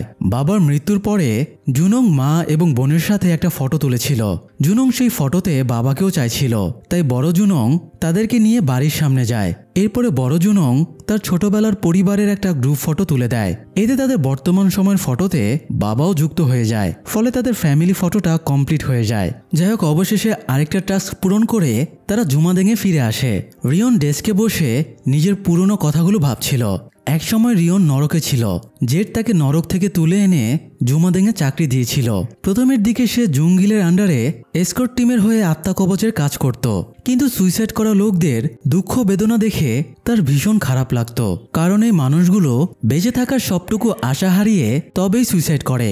এই জন্য সে জেডের কাছে আবেদন করে সুইসাইড প্রবণতায় থাকা মানুষদের বাঁচানোর জন্য এই রিস্ক ম্যানেজমেন্ট টিম তৈরি করে। সেই থেকে মূলত জুঙ্গিলের সাথে তার ঝামেলা। যাই হোক, পরের দিন জেডের কাছে রিয়নের অডিট রিপোর্ট যায়। গ্রিম রিপারদের কয়েকটা রুলস আছে, যেমন তাদের উপস্থিতি মানুষের কাছে জানান দেওয়া যাবে না, নিজেদের পাওয়ার ইউজ করে মানুষের কোনো কর্মকাণ্ডে হস্তক্ষেপ করা যাবে না। অথচ রিয়ন গতকাল জেসুর সুইসাইড আটকানোর জন্য নিজের পাওয়ার ইউজ করে জেসুর বাবাকে অ্যাক্সিডেন্ট করা থেকে আটকেছে এবং তার সাথে কথাও বলেছে, ফলে সে এই দুটো রুলস ভেঙে ফেলেছে। এই জন্য জেড তাকে একটা শাস্তি দেয়। সে রিয়নের পাওয়ারকে লিমিটেড করে দেয়, অর্থাৎ এখন থেকে রিয়ন খুব অল্প পরিমাণে নিজের পাওয়ার ইউজ করতে পারবে। যদি সে বেশি পরিমাণে পাওয়ার ইউজ করার চেষ্টা করে তবে সে পুড়ে ছাই হয়ে যাবে। রিয়নের শাস্তিতে জুনংয়ের বেশ খারাপ লাগে, তার জন্য রিয়নকে শাস্তি পেতে হলো। তাই রিয়নের মন ভালো করতে সে ক্যাফেতে কফি আনতে যায়। কফি আনতে গিয়ে হঠাৎ নায়ং নামের একটা মেয়ের আত্মা তার কাছে ছুটে আসে। নায়ং জিজ্ঞেস করে, আপনি কি ওই দলে কাজ করেন যারা সুইসাইড প্রবণ মানুষদের বাঁচায়? জুনং নিজের পরিচয় দিতে না চাইলেও মেয়েটা তার সাথে জোরাজুরি করে একটা হেল্প চায়। মেয়েটা কয়েকদিন আগে হাসপাতালে মারা গেছে। ইনফ্যাক্ট জুনং জেসুর পিছু নিয়ে যে সময় হাসপাতালে গিয়েছিল ওই সময় নায়ং মারা যায়, আর জুঙ্গিল সে সময় নায়ংয়ের আত্মাকেই কবজ করতে গিয়েছিল। সেই সময় নায়ং তাদের ভেতরের কথাবার্তা শুনে ফেলে এবং জেনে যায় এরা সুইসাইড প্রবণ মানুষদের জীবন বাঁচায়। জুনং আর রিয়ন যখন জুঙ্গিলের সাথে ক্যাচাল করছিল সেই সুযোগে বাকি এসকর্ট টিমের মেম্বারদের চোখ এড়িয়ে নায়ংয়ের আত্মা পালিয়ে এসেছিল। তো জুনং নায়ংকে রিয়ন আর লিমের কাছে নিয়ে যায়। দুজনে এতে চরম বিরক্ত হয়, কারণ পলাতক আত্মাকে হেল্প করা মানে নিজেদের বিপদ ডেকে আনা। তারা এসকর্ট টিমকে খবর দিয়ে নায়ংকে ধরিয়ে দিতে চাইছিল, তবে তখনই তাদের ডিভাইসে নোটিফিকেশন আসে কাং ওজিন নামের একজন মিউজিশিয়ান সুইসাইড করতে চলেছে। নায়ং জানায় ওজিন তার হাজবেন্ড। তারা একসাথে জার্নি করার সময়ে গাড়ি অ্যাক্সিডেন্ট হয়, এতে নায়ং মারা যায়। সেই শোক এবং অপরাধবোধের জন্য ওজিনও নিজের জীবনটাকে শেষ করে দিতে চায়। এই জন্য সে অনেকগুলো স্লিপিং পিল খেয়ে সুইসাইড অ্যাটেম্প করেছে। যদিও এই ধাক্কায় সে বেঁচে গেছে, তবে তার মেন্টাল কন্ডিশন ঠিক নেই, এই জন্য তার আবারও সুইসাইড অ্যাটেম্প করার চান্স আছে। নায়ং তাদের হাত জোর করে রিকোয়েস্ট করে তার হাজবেন্ডকে যেন তারা বাঁচিয়ে নেয়। তারা কথা বলছিল, এই সময় সেখানে এসকর্ট টিম নায়ংকে খুঁজতে চলে আসে, তবে নায়ং সেখান থেকে পালিয়ে যায়। তবে জুনং তাকে ফলো করে। এদিকে এসকর্ট টিমের সদস্যদের সাথে জুঙ্গিলও এসেছিল। জুঙ্গিল বুঝে যায় রিয়ন নায়ং এর খোঁজ জানে, তাই সে রিয়নকে জেরা করে। জুঙ্গিল অত্যন্ত পাওয়ারফুল ছিল, তাছাড়া রিয়ন তার আন্ডারে কাজও করেছে, তাই সে জুঙ্গিলকে সত্যটা বলে দেয়। সে নায়ং এর খোঁজ জানে, তবে এখনই সে নায়ংকে তাদের হাতে তুলে দেবে না, কারণ সে এখন যে কেসটা হ্যান্ডেল করতে যাচ্ছে তাতে তার নায়ং এর হেল্প লাগবে। কথাটা শুনে জুঙ্গিল রিয়নের গলা চেপে ধরে এবং বলে, এভাবে যদি তুমি বারবার আমার পথে বাধা হয়ে দাঁড়াও তাহলে তোমার কপালে খুব দুঃখ আছে। থ্রেড দিয়ে সে রিয়নকে ছেড়ে দেয় এবং নায়ংকে ধরতে আরো লোকজন ছড়িয়ে দিতে বলে। এদিকে নাইয়ং পৃথিবীতে তাদের বাড়িতে চলে আসে। জুনংও তার পেছনে সেখানে চলে এসেছিল। তবে নাইয়ং এর আত্মার লোকেশন ট্র্যাক করে এসকর্ট টিমের কয়েকজনও সেখানে চলে আসে। তারা আর একটু হলেই নাইয়ংকে ধরে ফেলত। তবে তার আগেই লিম এসে নাইয়ং এর আত্মাটাকে নিথর করে দেয়। ফলে এসকর্ট টিম তার লোকেশন অ্যাক্সেস হারিয়ে সেখান থেকে চলে যায়। এদিকে রিয়ন হাসপাতালে মানসিক ডাক্তার সেজে ওজিনের কাছে যায়। রিয়ন ওজিনের সাথে 1 ঘন্টার থেরাপি সেশন শুরু করে, কিন্তু ওজিন পুরো সময়টাই চুপচাপ কাটিয়ে দেয়। ওজিন আর নাইয়ং ভালোবেসে বিয়ে করেছিল, তাদের বন্ডিংও খুব ভালো ছিল। কিন্তু সেদিন গাড়িতে যাবার সময়ে অঘটন ঘটে যায়। নাইয়ং ড্রাইভ করছিল আর ওজিন পাশে বসেছিল। হঠাৎ তাদের সামনে একটা ট্রাক চলে আসে এবং তাদের অ্যাক্সিডেন্ট হয়ে যায়। সেই দুর্বিষহ স্মৃতি মনে পড়তেই ওজিন অস্থির হয়ে পড়ে এবং উঠে চলে যেতে থাকে। তখন রিয়ন তাকে থামিয়ে নানাভাবে বেঁচে থাকার অনুপ্রেরণা জোগানোর চেষ্টা করে। তবুও ওজিনের ভেতরে বেঁচে থাকার কোনো ইচ্ছে দেখা যায় না। তাই রিয়ন জিজ্ঞেস করে, তুমি কি নাইয়ং এর মৃত্যুর জন্য দায়ী? না হলে তোমার এত অপরাধবোধ কেন হচ্ছে? প্রশ্ন শুনে ওজিন চিৎকার করে বলে, আমি নাইয়ংকে মেরে ফেলেছি। কথাটা শুনে রিয়ন বেশ চমকে যায়। এই সময় তার ডিভাইসে সিগন্যাল দিলে সে চেক করে দেখে ওজিনের সুইসাইডের প্রবণতা 96%-এ পৌঁছে গেছে। তো এরপরে রিয়ন নাইয়ং এর কাছে চলে আসে। সেখানে লিম এবং জুনংও উপস্থিত ছিল। রিয়ন নাইয়ংকে জানায়, ওজিন বলেছে ও তোমাকে মেরে ফেলেছে, তুমি কি এই ব্যাপারে কিছু জানো? নাইয়ং কিছু বলতেই যাচ্ছিল, তখন বাইরে এসকর্ট টিমের কয়েকজন চলে আসে। তাই নাইয়ংকে ব্যাকআপ দিতে লিম ওদের সাথে ফাইট করে। এই সুযোগে রিয়ন নাইয়ং এবং জুনংকে নিয়ে কোম্পানির গাড়িতে করে পালিয়ে যায়। যাবার পথে নাইয়ং ওজিনের গল্প শুরু করে। ওজিন যেদিন জন্মায় সেদিনই তার মা মারা গিয়েছিল। এই জন্য ওজিনের বাবা তাকে অপয়া ভাবত। সে কখনোই বাবার আদর যত্ন পায়নি। ওজিন যখন ছোট, একদিন তার বাবা সুইসাইড করে মারা যায়। ফলে ওজিন এবার অনাথ হয়ে যায়। বাবার ফিউনারেলের দিনে ওজিনের চাচা এবং চাচি এসে তাকে দত্তক নেয়। এরপর থেকে চাচা, চাচি এবং চাচাতো বোনের সাথে তার জীবন কাটতে শুরু করে। এরা ওজিনকে খুবই আদর যত্ন করত। চাচার বাড়িতে এসেই ওজিনের প্রথমবারের মতো জন্মদিন পালনের সৌভাগ্য হয়। কিন্তু তার ভাগ্য এবারও সহায় হয় না। কয়েক বছর পরে ওজিনের যখন কিশোর বয়স, তখন তার চাচা, চাচি এবং চাচাতো বোন 3 জনই রোড অ্যাক্সিডেন্টে মারা যায়। ফলে ওজিন আবারও একা হয়ে যায়। হতাশায় একদিন সে প্রচুর ড্রিঙ্ক করে ড্যাগার দিয়ে হাতের শিরা কেটে সুইসাইডের সিদ্ধান্ত নেয়। সে শিরাতে ফ্যাস দেবে। এ সময় রেডিওতে একটা গান বেজে ওঠে। গান শুনে সে আর সুইসাইড করতে পারে না। পরবর্তীতে সে ক্যাম্পাসে একটা ব্যান্ডকে গান গাইতে দেখে মুগ্ধ হয়ে তাদের কাছে যায় এবং কৌতূহলবশত গিটার বাজানো শিখতে চায়। এভাবেই তার মিউজিকের প্রতি ঝোঁক জন্মায়। কয়েক বছরের ভেতরে সে মিউজিশিয়ান হয়ে ওঠে। সে নিজেই গান লিখে সুর করত। যদিও সে গায়কী জীবনে অনেক স্ট্রাগল করছিল। এরই মধ্যে তার জীবনে নাইয়ং এর আগমন ঘটে। দুজনে বিয়ের জন্য নাইয়ং এর বাবা মার সাথে দেখা করে। কিন্তু নাইয়ং এর বাবা মা ওজিনের মতো বেকার ছেলের সাথে মেয়ের বিয়ে দিতে ইচ্ছুক ছিল না। ফলে ওজিন অনেক অপমানিত বোধ করে নীরবে বাড়ি ফিরে আসে। তবে নাইয়ং ওজিনকে ছেড়ে যায় না। উল্টো সে নিজের পরিবারকে ছেড়ে ওজিনের পাশে দাঁড়ায়। এভাবে তারা সুখেই ছিল। কিন্তু হঠাৎ ওই অ্যাক্সিডেন্টে আবার সব এলোমেলো হয়ে যায়। ওজিনের জীবনে যারা এসেছে সবাইকেই মরতে হয়েছে। এই জন্যই মূলত সে নাইয়ং এর মৃত্যুর জন্য নিজেকে দায়ী করছিল। এই কারণে সে রিয়নকে বলেছিল সে নাইয়ংকে মেরে ফেলেছে। ওজিনের কাহিনী এই পর্যন্ত বলতেই তারা হাসপাতালের সামনে চলে আসে। এই হাসপাতালে ওজিন ভর্তি আছে। কিন্তু তারা কেবিনে গিয়ে দেখে ওজিন সেখানে নেই। তারা ওজিনকে খুঁজতে বের হচ্ছিল। এই সময় তাদের সামনে এসকর্ট টিমের লিডার জুঙ্গিল চলে আসে। তাদেরকে ব্যাকআপ দিতে আবারও লিম এগিয়ে আসে এবং জুঙ্গিলকে টেলিপোর্ট করে সে দূরে নিয়ে যায়। এতে জুঙ্গিল রেগে গিয়ে লিমকে মারধর শুরু করে। তখন লিমকে বাঁচাতে সেখানে রিয়ন এবং বাকিরা চলে আসে। রিয়ন আর জুঙ্গিলের মাঝে নাইয়ংকে নিয়ে তর্কাতর্কি শুরু হয়ে যায়। তবুও জুঙ্গিল নিজের দায়িত্বে অনড়। নিয়ম মেনে সে নাইয়ংকে পরকালে নিয়ে যাবেই। তাই রিয়ন তার লাস্ট ট্রিক্সটা কাজে লাগায়। সে জুঙ্গিলকে গ্যারান্টি অফ রেসপন্সিবিলিটি কন্ট্রাক্টের অফার দেয়। এই কন্ট্রাক্টটা তাদের আনঅফিসিয়াল একটা সমঝোতা চুক্তি। সহজভাবে বললে রিয়ন যদি জুঙ্গিলের সাথে এই কন্ট্রাক্ট করে তাহলে জুঙ্গিল নাইয়ংকে কয়েক ঘন্টার জন্য ছেড়ে দেবে। বিনিময়ে রিয়নকে জুঙ্গিলের কোনো একটা শর্ত পূরণ করতে হবে। জুঙ্গিল রিয়নকে তার ইচ্ছে মতো একটা কাজ দেবে আর কোনো হাইচাই না করে রিয়ন সেই কাজটা করতে বাধ্য থাকবে। তো একজন সাধারণ মৃত আত্মার জন্য এত বড় রিস্ক নেওয়াটা লিম পছন্দ করছিল না, কিন্তু এছাড়া রিয়নের হাতে আর কোনো অপশনও ছিল না। তাই সে জুঙ্গিলের সাথে কন্ট্রাক্ট পেপারে সাইন করে চুক্তিবদ্ধ হয়ে যায়। তো যাই হোক, এরপরে তারা ওজিনকে খুঁজতে শুরু করে, কারণ যে কোনো মুহূর্তে সে সুইসাইড করে ফেলতে পারে। রিয়ন তাকে ওপরের ফ্লোরের কার্নিশে খুঁজে পায়। ওজিন ঝাঁপ দেবার পূর্ব মুহূর্তে দাঁড়িয়েছিল। রিয়ন তাকে নানাভাবে বোঝানোর চেষ্টা করে, কিন্তু কাজ হয় না। এ সময় সেখানে নাইয়ং এর আত্মাও চলে আসে। তবে ওজিন তো নাইয়ং এর আত্মাকে দেখতে পায় না। সে অনুশোচনা এবং অপরাধবোধ থেকে ওপর থেকে লাফ দেয়। তবে সঠিক মুহূর্তে রিয়ন তার হাত চেপে ধরে। রিয়ন বুঝতে পারছিল ওজিন নাইয়ং এর সাথে কথা না বলা পর্যন্ত তার ভেতরের অপরাধবোধ কাটবে না। তাই রিয়ন এবার তার লিমিটেড পাওয়ারের সর্বোচ্চ ইউজ করে নাইয়ংকে একটা শরীর দেয় আর দুজনকে টেলিপোর্ট করে একটা জায়গায় পাঠিয়ে দেয়। নাইয়ংকে দেখে ওজিন অভিভূত হয়ে যায়।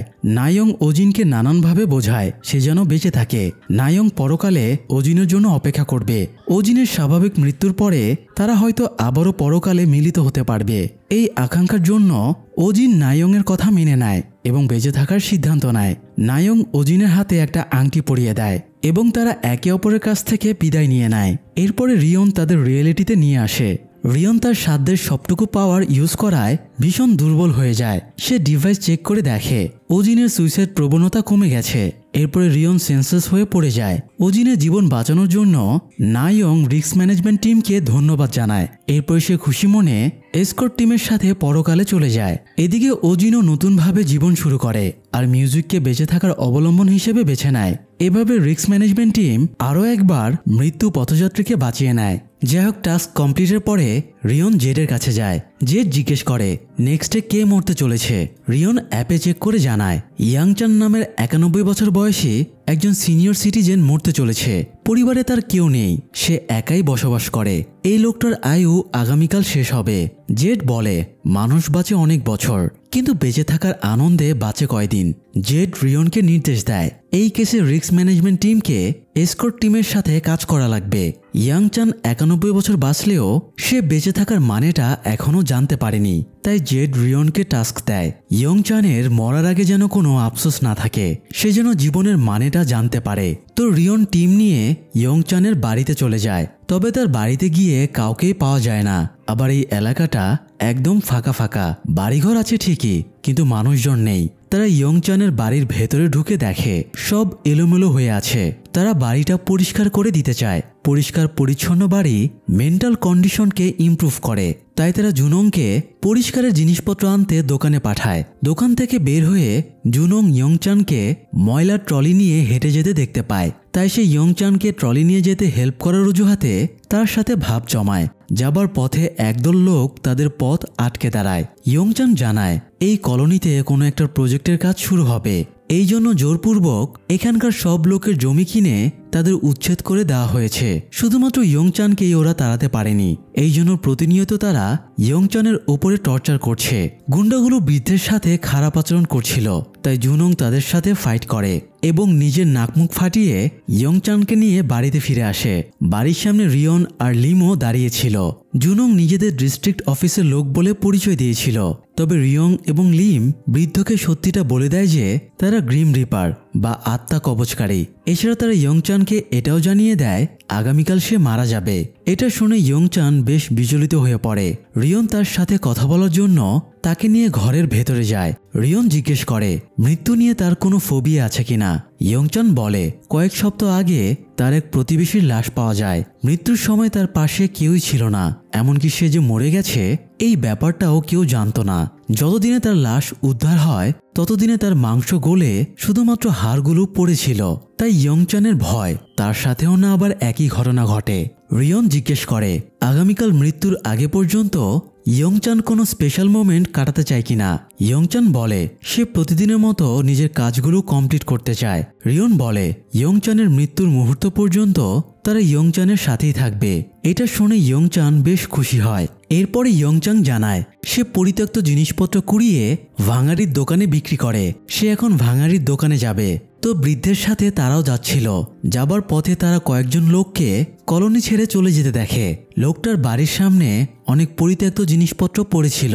সেগুলো দেখে ইয়ংচান উৎসুক হয়ে যায়। তারাও ইয়ংচানকে সেগুলো কুড়িয়ে নিতে হেল্প করে। এরপরে তারা ভাঙাড়ির দোকানে সেগুলো বিক্রি করতে যায়। এই দোকানদারও কয়েকদিনের ভেতরে এখান থেকে চলে যাবে। ইয়ংচান তাকে জানায় সেও যাবার জন্য বেস্ট জায়গা পেয়ে গেছে, মানে সে পরকালের কথা বলছিল আর কি। তো দোকানদার যখন ইয়ংচানকে জিনিসপত্রের দাম দিতে যায় তখন সে দাম নেয় না, উল্টো ইয়ংচানের যত সেভিংস ছিল সবগুলো সে দোকানদারকে দিয়ে দেয়। যে মানুষটা আগামীকাল মরতে চলেছে সে টাকা পয়সা জমিয়ে রেখে কি করবে। তো ফিরে এসে তারা একসাথে সূর্যাস্ত দেখে। নিজের জীবনের শেষ সূর্যাস্ত ইয়ংচান বেশ এনজয় করে। এই সময় তার লাইফের দুর্বিষহ স্মৃতিগুলো মনে পড়ে। তখন সে বয়সে ইয়াং। সেই সময় 1950 সালের কোরিয়ান যুদ্ধ চলছিল। বাড়িতে তার মা ছাড়া আর কেউই ছিল না। তবুও সে মাকে রেখে যুদ্ধক্ষেত্রে চলে যায়। যুদ্ধের নির্মম অভিজ্ঞতা তাকে ট্রমাটাইজ করে দেয়। তবুও তার আশা ছিল একদিন যুদ্ধ শেষ হবে, সে বাড়ি ফিরে মায়ের হাতে রান্না করা গরম ভাত খাবে। তো একদিন রাতে শত্রুপক্ষ আচমকা তাদের ওপরে অ্যাটাক করে। ইয়ংচানের পাশে তার সহযোদ্ধা ডংচিল ছিল। বোমার আঘাতে ডংচিল আহত হলে সে ডংচিলকে নিয়ে হাসপাতালে আসে। কিন্তু ডংচিল খুশি হবার বদলে ইয়ংচানকে দোষারোপ করতে শুরু করে, কারণ বোমার আঘাতে ডংচিলের পা উড়ে গিয়েছিল। এভাবে পঙ্গুর মতো সে বাঁচতে চায় না, এর চেয়ে বরং তার যুদ্ধক্ষেত্রে মরে যাওয়াই ভালো ছিল। ডংচিলের কথায় ইয়ংচান খুবই আপসেট হয়। যুদ্ধ শেষে বাড়ি ফিরে সে আরেকটা ধাক্কা খায়। তাদের বাড়িটা ভেঙে চুরে ধ্বংসস্তূপে পরিণত হয়েছিল, আর তার মায়েরও কোনো অস্তিত্ব ছিল না। ইয়ংচানের তখন থেকে আফসোস, তার হয়তো যুদ্ধে যাওয়াই উচিত হয়নি। সে যুদ্ধে না গেলে হয়তো জীবনটা অন্যরকম হতে পারত। যুদ্ধ থেকে ফিরে ইয়ংচান আর কোনো কাজই করতে পারত না। সে আর পড়াশোনাও করতে পারেনি, কারণ বন্দুক চালানোর ট্রমার কারণে তার সবসময় হাত কাঁপত। সে কলম পর্যন্ত ধরতে পারত না। সবসময় যুদ্ধক্ষেত্রের ভয়ঙ্কর স্মৃতি তাকে তাড়িয়ে বেড়াতো। সে মেন্টালি ফিজিক্যালি এতটাই আনস্টেবল হয়ে পড়েছিল যে বিয়ে সংসার পর্যন্ত করতে পারেনি। এক পর্যায়ে জীবিকার তাগিদে সে পরিত্যক্ত জিনিসপত্র কুড়ানোর কাজ শুরু করে। এভাবেই আফসোস নিয়ে সে এক জীবন কাটিয়ে দিয়েছে। রিয়ন ইয়ংচানের ভেতরের আফসোস দূর করে দিয়ে তাকে বেঁচে থাকার মানেটা জানাতে চাইছিল। এই জন্য রিয়ন তাকে একটা উঁচু বিল্ডিংয়ে নিয়ে যায়। এখান থেকে সিওল শহরটা দেখা যাচ্ছিল। সিওল শহরের রাতের রূপ দেখে ইয়ংচান মুগ্ধ হয়ে যায়। রিয়ন তাকে বলে সে যদি যুদ্ধ না করত তাহলে এই সুন্দর শহর আর হাজার হাজার মানুষের অস্তিত্ব থাকতো না। সে যুদ্ধ করে দেশটা স্বাধীন করেছিল বলেই আজ কোটি কোটি মানুষ মাথা উঁচু করে বাঁচতে পারছে। তাই ইয়ংচানের আফসোসের কিছুই নেই। যে মানুষ দেশের জন্য যুদ্ধ করে সেই একটা দেশের সম্মানিত মানুষ। রিয়নের কথা শুনে ইয়ংচানের সারা জীবনের ভুলটা ভেঙে যায়। তার ভেতরে নিজের সিদ্ধান্তের জন্য আর কোনো অনুশোচনা থাকে না। তবে একটা ব্যাপারে তার তখনও অপরাধবোধ কাজ করছিল। ডংচিলকে বাঁচিয়ে সে তার জীবনটা নষ্ট করে দিয়েছে। তবে জুনং তার ভুল ধারণাটা ভেঙে দেয়। সে সোশ্যাল মিডিয়া থেকে ডংচিলের ডিটেলস বের করে ইয়ংচানকে দেখিয়ে বলে ডংচিল এখনও বেঁচে আছে। শুধু তাই না, সে পরিবারের সাথে খুব হ্যাপি আছে। এমনকি সে যুদ্ধ পরবর্তী সময়ে অনেক সম্মাননা এবং পুরস্কারও পেয়েছে। এগুলো দেখে ইয়ংচানের বুক থেকে পাথরটা সম্পূর্ণভাবে নেমে যায়। রাতে সে গুন্ডাগুলো আবারও ইয়ংচানের বাড়িতে আসে এবং ঝামেলা শুরু করে। তবে রিয়ন তাদের বেদম মেরে তাড়িয়ে দেয়। তবে বৃদ্ধের শারীরিক অবস্থা ততক্ষণে খারাপ হয়ে গিয়েছিল। তার খুব শ্বাসকষ্ট হচ্ছিল। জুনং ইয়ংচানকে হাসপাতালে নিয়ে যেতে চাইছিল, তবে লিম তাকে আটকে বলে ইয়ংচানের আয়ু ফুরিয়ে গেছে, হাসপাতালে নিয়ে গিয়ে কোনো লাভ নেই। একটু পরে সেখানে জুঙ্গিল এসকর্ট টিম নিয়ে চলে আসে। রিয়ন এবং জুঙ্গিল জেটকে রিকোয়েস্ট করেছিল ইয়ংচানের আত্মা কবচের সময়ে তাকে যেন যথাযোগ্য সম্মান দেওয়া হয়। জুঙ্গিল ইয়ংচানকে বলে আপনি যখন যুদ্ধের ময়দানে ছিলেন তখন মৃত আত্মাদের নেওয়ার জন্য আমিও সেখানে গিয়েছিলাম। আমি দেখেছি আপনি কতটা সাহস এবং ডেডিকেশনের সাথে যুদ্ধ করেছিলেন। তাই মৃত্যুর পূর্বে আপনি আপনার যথাযথ সম্মান পাবেন। কিছুক্ষণের ভেতরে স্বয়ং জেট সহ জুমাদেংয়ের সমস্ত গ্রিম রিপার সেখানে চলে আসে। জেট ইয়ংচানের চোখের উপরে হাত রেখে তাকে কষ্টহীন মৃত্যুতে সাহায্য করে। মৃত্যুর পরে ইয়ংচানের আত্মা রিস্ক ম্যানেজমেন্ট টিমকে ধন্যবাদ জানায়। সমস্ত গ্রিম রিপারেরা ইয়ংচানের সম্মানে তার সামনে মাথা নত করে। এভাবে একজন বীরকে তারা যথাযথ সম্মান দিয়ে জুমাদেংয়ে নিয়ে আসে। এরপরে জেট তাকে স্বর্গে মায়ের কাছে পাঠিয়ে দেয়। এখন থেকে অনন্তকাল ইয়ংচান মায়ের সাথে থাকতে পারবে। যাই হোক, এই কেসটা শেষ হতে না হতেই রিস্ক ম্যানেজমেন্ট টিমের হাতে আরেকটা কেস চলে আসে। তাদের ডিভাইসের নোটিফিকেশন আসে কেউ একজন সুইসাইড করতে চলেছে, কিন্তু জুমাদেংয়ের সার্ভার ভাইরাস অ্যাটাক হয়ে সবগুলো কম্পিউটার ক্র্যাশ করেছিল। তাই তারা ভিকটিমের ব্যাপারে বেশি কিছু জানতে পারে না, শুধু এইটুকুই জানতে পারে ভিকটিম এসপি বিউটি কোম্পানির মার্কেটিং টিমে কাজ করে এবং তার জন্ম এপ্রিল মাসে। তো এইটুকু ইনফরমেশনের উপরে ভিত্তি করে তারা এসপি বিউটি কোম্পানিতে যায়। তবে ভিকটিমকে খুঁজে বের করতে হলে তাদের এখানে চাকরি নিতে হবে, এই জন্য তারা তিনজনই সেখানে চাকরি প্রার্থী সেজে যায়। বস প্রথমে জুনং এবং লিমের ইন্টারভিউ নেয়, তবে দুজনকেই সে রিজেক্ট করে দেয়। এরপরে রিয়নকে কোনো প্রশ্ন না করেই তাকে সিলেক্ট করে নেয়। আসলে এই লোকটা একটু লুচ্চা টাইপের ছিল, মেয়ে দেখলেই তার মনের ভেতরে উড়ু উড়ু শুরু হয়ে যেত। তবে রিয়ন তাকে একটু উত্তম মধ্যম দিয়ে জুনং এবং লিমকেও চাকরিতে সিলেক্ট করিয়ে নেয়। তো এরপরে বস তাদের সাথে অ্যাসিস্ট্যান্ট ম্যানেজার শিনের সাথে পরিচয় করিয়ে দেয় এবং বলে শিন তাদের দায়িত্ব বুঝিয়ে দেবে। তো এই অফিসে অনেক কর্মচারী ছিল, তাই তারা বুঝতে পারছিল না এদের মধ্যে ভিকটিমকে। এই জন্য লিম সুযোগ বুঝে অফিসের সার্ভার চেক করে দেখে এখানে কতজন স্টাফের এপ্রিল মাসে জন্ম। সার্ভার চেক করে সে 4 জন স্টাফের নাম পায় যাদের এপ্রিল মাসে জন্ম। এরা হলো শিন, বোরাম, ইয়ংজুং এবং ডংজা। তারা এবার এই 4 জনের ওপরে নজর রাখার সিদ্ধান্ত নেয়। রিয়ং ডংজার উপরে নজর রাখছিল। ডংজার একটা ছোট মেয়ে আছে, তার একদিকে মেয়েকে সামলানো লাগে, অন্যদিকে অফিস সামলানো লাগে। সে এত পরিশ্রম করছে যাতে তার মেয়েকে মানুষ করতে পারে। এই জন্য ডংজার ওপর থেকে তার সন্দেহ কেটে যায় যে নিজের বাচ্চার ভবিষ্যৎ নিয়ে চিন্তা করছে, সে সুইসাইড করবে না। এদিকে লিম ইয়ংজুনের উপরে নজর রাখছিল। কথায় কথায় সে ইয়ংজুনের কাছে জানতে পারে সে চাকরি ছেড়ে দেবে, কারণ সে বন্ধুর সাথে পার্টনারশিপে ব্যবসা শুরু করছে। তো যে মানুষটা নতুন ব্যবসা এবং কোম্পানি খোলার প্ল্যান করছে সেও নিশ্চয়ই সুইসাইড করবে না। তাই ইয়ংজুনও তাদের সন্দেহের লিস্ট থেকে বাদ পড়ে যায়। অন্যদিকে জুনং বোরামের উপরে নজর রাখছিল। বোরামের স্বাস্থ্য একটু মোটা তাজা ছিল, এই জন্য তাকে নিয়ে সবাই হাসাহাসি করত, আবার বসও নানানভাবে তাকে হ্যারাস করত। তো জুনং, বোরাম এবং আরও কয়েকজন স্টাফের সাথে খেতে বসেছিল। তখন বোরামের এরকম সিচুয়েশন ক্রিয়েট হয়। তখন জুনং অ্যাপে চেক করে দেখে তাদের ভিকটিমের সুইসাইড প্রবণতার পার্সেন্টেজ বেড়ে যাচ্ছে। এতে তাদের সন্দেহ হয় বোরামই হয়তো তাদের ভিকটিম। যদিও এরা 3 জন ওদের 3 জনের উপরে নজর রাখছিল, তাই তারা শিনের ওপরে নজরদারির সুযোগ পায়নি। আগামীকাল তারা শিনের ওপরে নজরদারির সিদ্ধান্ত নেয়। তো পরের দিন আবার ক্যালকুলেশন বদলে যায়। রিয়ন স্টাফদের সাথে খেতে বসেছিল, সেখানে বোরাম এবং শিন দুজনেই ছিল। রিয়ন পর্যবেক্ষণ করে দেখে বোরামের নিজের শরীর নিয়ে কোনো অবজেকশন নেই, সে খুবই নরম মনের মেয়ে, তার পক্ষে সুইসাইড করা সম্ভব না। তবে রিয়ন শিনের ভেতরে অদ্ভুত কিছু খেয়াল করে। শিনের শরীরটা অত্যন্ত রোগা পাতলা ছিল, মানে পাটখাটির মতো পাতলা বলা চলে। তো খাবার সময় রিয়ন খেয়াল করে শিন খাবার নিয়ে প্রচুর কথা বলছে, বিভিন্ন খাবারের ব্যাপারে আলোচনা করছে, কিন্তু নিজে কিছুই খাচ্ছে না। সে জাস্ট এক টুকরো মাশরুম খায়, তাও আবার খাওয়া মাত্রই বাথরুমে গিয়ে গলায় আঙ্গুল ঢুকিয়ে বমি করে ফেলে। এতে রিয়ন বুঝে যায় শিনের নিজের শরীরের ব্যাপারে অবসেশন আছে। পরের দিন অফিস আওয়ারে বোরাম শিনকে 1 পিস চকলেট খেতে দেয়, কিন্তু শিন চকলেট নিতে চায় না। বোরাম তাকে কনভিন্স করার চেষ্টা করলে শিন হঠাৎ হাইপার হয়ে যায় এবং চকলেটের বক্সটা থাবা মেরে ফেলে দেয়। কয়েক মুহূর্ত পরে আবার শিন তাকে সরি বলে দ্রুত বেরিয়ে যায়। রাতে বসের পক্ষ থেকে স্টাফদের ডিনার ছিল। ডিনারে সবাই খেলেও শিন না খেয়ে বসেছিল, এই জন্য বস তাকে রোগা, আনঅ্যাট্রাকটিভ সহ বিভিন্ন কথা বলে। অন্যরাও নানা কথা বলে শিনকে ঠাট্টা করে। এতে শিন আর সইতে না পেরে সেখান থেকে উঠে দৌড়ে বেরিয়ে যায়। তখন রিয়ন, জুনং আর লিমও তার পেছনে বেরিয়ে আসে। তবে তারা বাইরে এসে শিনকে আর দেখতে পায় না। তারা অ্যাপ চেক করে দেখে ভিকটিমের সুইসাইড প্রবণতা হাইলি রিস্কে আছে। জুনং শিনের বাড়ির অ্যাড্রেস ম্যানেজ করে তার অ্যাপার্টমেন্টে চলে যায়। শিন ততক্ষণে ঘরের দরজা জানালা বন্ধ করে নাইট্রোজেন গ্যাসের সিলিন্ডার খুলে দেয়। সে গতদিনে একটা মেসেঞ্জার গ্রুপ থেকে এইভাবে সুইসাইডের ব্যাপারে জানতে পেরেছে। তবে শিন মরার আগেই সেখানে জুনং পৌঁছে যায় এবং তাকে উদ্ধার করে হাসপাতালে নিয়ে আসে। জ্ঞান ফেরার পরে শিন বলে তার এই জীবনটাকে জেলখানা বলে মনে হয়। সে এই জীবন থেকে মুক্তি চায়। সে যখন ছোট ছিল তখন সে অনেক মোটা ছিল, এই জন্য স্কুলের সবাই তাকে অনেক ঠাট্টা করত। কেউ তার সাথে মিশত না, সবাই তার শরীরের জন্য বুলি করত। এই জন্য সে ডায়েট শুরু করে। সে যা খেত সব আবার বমি করে ফেলে দিত। এইভাবে সে নিজের শরীর কমিয়ে চিকন হয়ে যায়। কিন্তু এখনও মানুষের অভিযোগের শেষ নেই। আগে সবাই তাকে মোটা বলে বুলি করত, আর এখন সবাই চিকন বলে বুলি করে। এই মানসিক অত্যাচার আর সহ্য করতে না পেরেই সে সুইসাইডের সিদ্ধান্ত নিয়েছে। জুনং শিনকে বোঝায়, তুমি যতই পারফেক্ট হও না কেন, মানুষ তোমার খুদ ধরবেই। শরীরটা তোমার, তাই শরীরটাকে ভালোবাসতে শেখো। তোমার শরীর কেমন হবে সেই সিদ্ধান্ত নেবার অধিকার শুধুই তোমার। অন্যের কথাতে কান দিও না, নিজের ইচ্ছে মতো বাঁচো।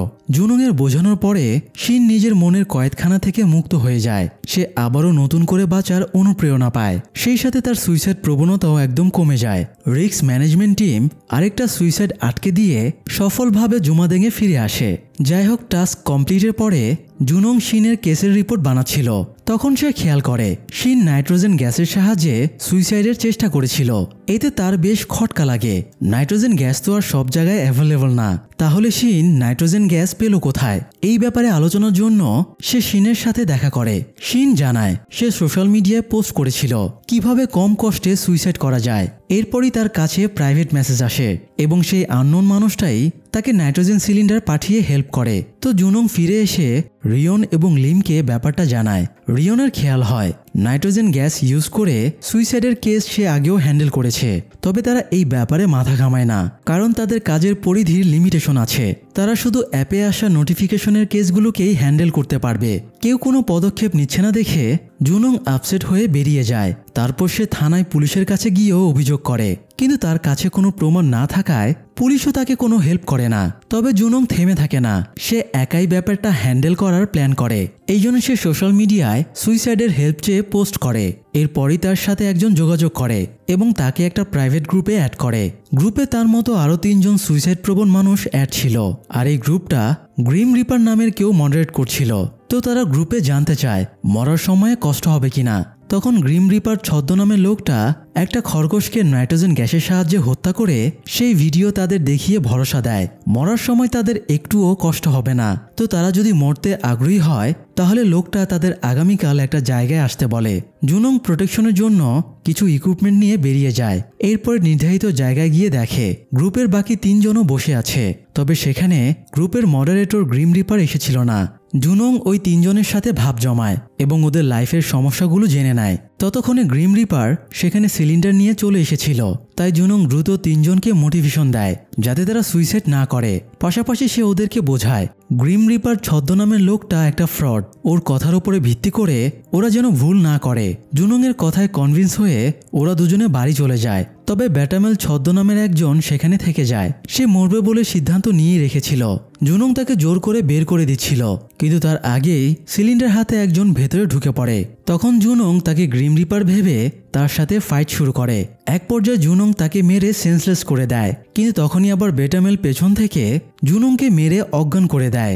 জুনং জ্ঞান ফিরে দেখে তাকে বেঁধে রাখা হয়েছে আর বেটামেল পলিথিন দিয়ে রুমটা মুড়িয়ে দিচ্ছে। জুনংকে জেগে উঠতে দেখে বেটামেল জানায় সেই গ্রুপ মডারেটর গ্রিম রিপার, আর যে লোকটা সিলিন্ডার নিয়ে এসেছিল সে জাস্ট সাপ্লায়ার। সে বেটামেল পরিচয়ে তাদের মাঝে মিশেছিল। তো গ্রিম রিপার জানায় সে টাকা পয়সার জন্য এগুলো করছে না, বরং সেও বহুবার সুইসাইড করতে চেয়েছে কিন্তু পারেনি, তাই সে অন্য উপায় বেছে নিয়েছে। যারা সুইসাইড করতে চায় সে তাদের হেল্প করে। অন্যকে সুইসাইড করতে দেখে সে মানসিক তৃপ্তি পায়। এই বলে সে সিলিন্ডারের নাইট্রোজেন গ্যাস লিক করে দেয়, ফলে জুনংয়ের অবস্থা খুব খারাপ হয়ে যায়। তবে ততক্ষণে জুনংকে ট্র্যাক করে রিয়ন এবং লিম চলে আসে। জুনংকে অফিসে না পেয়েই তারা বুঝে গিয়েছিল সে কোনো ঝামেলা পাকিয়েছে। তো ওদেরকে দেখে গ্রিম রিপার সেখান থেকে পালিয়ে যায়। তবে তাকে পিছু করে রিয়ন তাকে ধরে ফেলে এবং মারধর শুরু করে।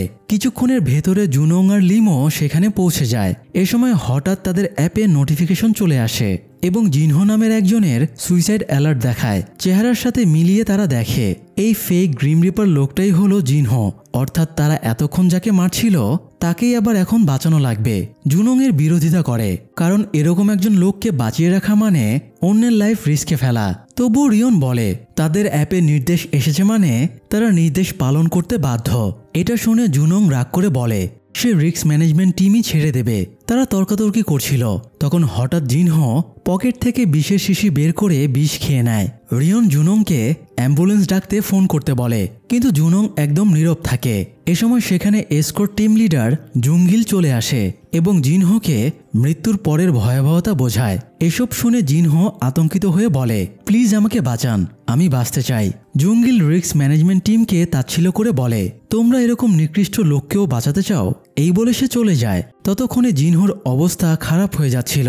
তবুও মৃত্যুর মুখে দাঁড়িয়ে জিনহো একটা ট্রিক্স খাটায়। সে ইমোশনাল ব্ল্যাকমেল করতে জুনংকে বলে, আমি তোমার কারণে মারা যাচ্ছি, তার মানে তুমি আমাকে খুন করছো, তাহলে তুমিও খুনি আমিও খুনি, তোমার আর আমার মধ্যে পার্থক্য কি থাকলো?